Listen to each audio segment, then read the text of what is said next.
Assalamualaikum warahmatullahi wabarakatuh. Perkenalkan, nama saya Rivaldi Hibatul Wapi dari Prodi Perbankan Syariah Reguler semester 2. Di sini saya membuat jawaban UAS Psikologi Umum, membuat mind mapping dari ruang lingkup psikologi umum dan menjelaskannya.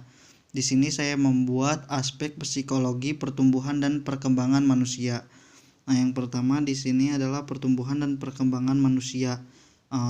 Pertumbuhan dapat diartikan sebagai perubahan-perubahan yang bersifat kuantitatif yang menyangkut aspek fisik jasmania, seperti perubahan-perubahan yang terjadi pada organ-organ struktur organ fisik, sehingga anak semakin bertambah umurnya, semakin besar dan semakin tinggi pula badannya. Yang berikutnya ialah perkembangan. Perkembangan secara khusus diartikan sebagai perubahan-perubahan yang bersifat kualitatif dan kuantitatif yang menyangkut aspek-aspek mental psikologis manusia, seperti misalnya perubahan-perubahan yang berkaitan dengan aspek pengetahuan, kemampuan, sifat, sosial, moral, keyakinan, agama, kecerdasan, dan sebagainya. Sehingga dengan perkembangan tersebut si anak akan semakin bertambah banyak pengetahuan dan kemampuannya, juga semakin baik sifat sosial, moral, keyakinan, dan sebagainya. Dan di dalam perkembangan ini juga ada terbagi dua, ada perkembangan pranatal dan personatal. Nah, untuk berikutnya adalah aspek-aspek yang mempengaruhi pertumbuhan. Yang pertama di sini ada pertumbuhan fisik. Pertumbuhan manusia merupakan perubahan fisik menjadi lebih besar dan lebih panjang, dan proses terjadi sejak anak sebelum lahir hingga ia dewasa. Nah, di sini ada pertumbuhan sebelum lahir. Pertumbuhan sebelum lahir setiap manusia itu ada dan terjadi, dimulai dari suatu proses pembuahan, pertemuan sel telur dan sperma yang membentuk suatu sel kehidupan yang disebut embrio. Masa sebelum lahir merupakan pertumbuhan dan perkembangan manusia yang sangat kompleks, karena pada masa ini merupakan awal terbentuk organ tubuh dan tersusunnya jaringan syaraf yang membentuk sistem syaraf yang paling lengkap. Kelahiran pada dasarnya merupakan pertanda kematangan biologis. Masing-masing komponen biologi telah mampu berfungsi secara mandiri. Nah, di sini juga ada pertumbuhan setelah lahir. Pertumbuhan fisik manusia setelah lahir merupakan kelanjutan pertumbuhan sebelum lahir. Proses pertumbuhan fisik manusia berlangsung sampai dewasa. Sebagian fisik seseorang atau individu akan terus mengalami perubahan karena pertumbuhan, sehingga masing-masing komponen tubuh akan mencapai tingkat kematangan untuk menjalankan fungsinya. Nah, untuk berikutnya di sini ada emosi.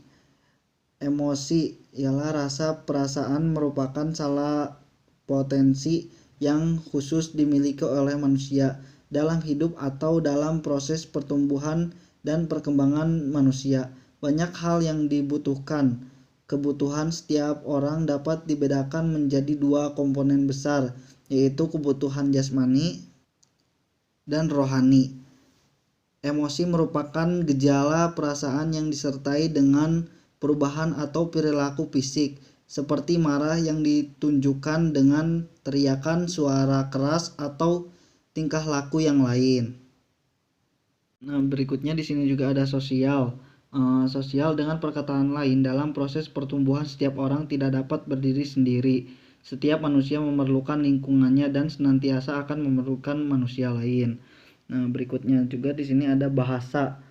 Fungsi bahasa adalah alat komunikasi. Setiap orang senantiasa berkomunikasi dengan dunia sekitarnya dan orang-orang sekitarnya. Bicara adalah bahasa suara, bahasa lisan, dan perkembangan awal bahasa lisan.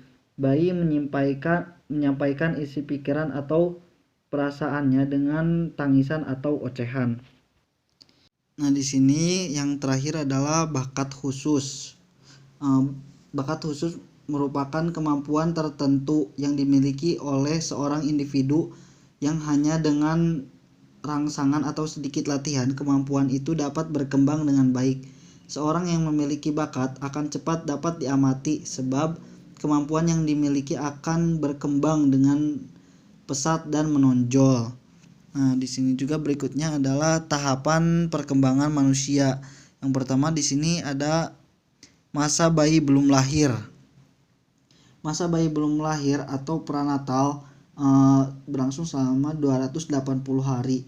Masa pranatal ini berlangsung dari sejak terjadinya konsepsi sampai bayi lahir, kira-kira lamanya 9 bulan 10 hari atau 280 hari. Di sini berikutnya ada masa bayi baru lahir atau newborn. 2 minggu masa ini dimulai sejak lahir sampai bayi berumur kira-kira 15 hari. Masa ini merupakan fase pemberhentian, artinya masa tidak terjadi pertumbuhan atau perkembangan. Masa ini juga dikenal dengan masa resting age, yaitu masa istirahat guna menyesuaikan diri dengan keadaan baru di dunia ini. Berikutnya juga di sini ada masa bayi babyhood. Masa ini berlangsung dari umur 2 minggu sampai 2 tahun. Berikutnya di sini ada masa kanak-kanak. Masa kanak-kanak terbagi dua. Di sini ada masa kanak-kanak awal dan masa kanak-kanak akhir. Masa kanak-kanak awal ini berlangsung dari umur 2 sampai 6 tahun. Masa ini sering disebut usia sulit atau problematis karena memelihara atau mendidik mereka sulit. Masa ini juga disebut sebagai usia main karena sebagian besar hidup anak dihabiskan untuk bermain. Masa yang berikutnya adalah masa kanak-kanak akhir. Masa kanak-kanak akhir atau disebut juga masa anak sekolah ini berlangsung dari umur 6 sampai 12 tahun. Selanjutnya di sini ada masa puber. Masa puber merupakan periode tumpang tindih karena mencakup akhir masa kanak-kanak dan awal masa remaja, yaitu dari umur 12 tahun atau 13 sampai umur 16 tahun atau 17 tahun. Perubahan pada masa puber mempengaruhi keadaan fisik, sikap, dan perilaku. Berikutnya di sini ada masa remaja.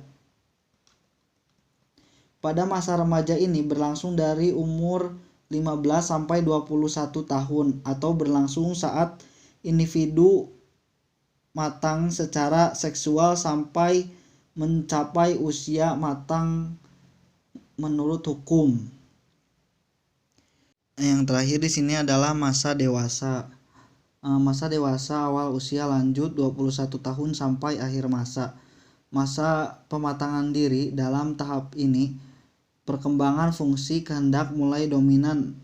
Orang mulai dapat membedakan adanya 3 macam tujuan hidup pribadi, yaitu pemuasan keinginan pribadi, pemuasan keinginan kelompok, dan pemuasan keinginan masyarakat.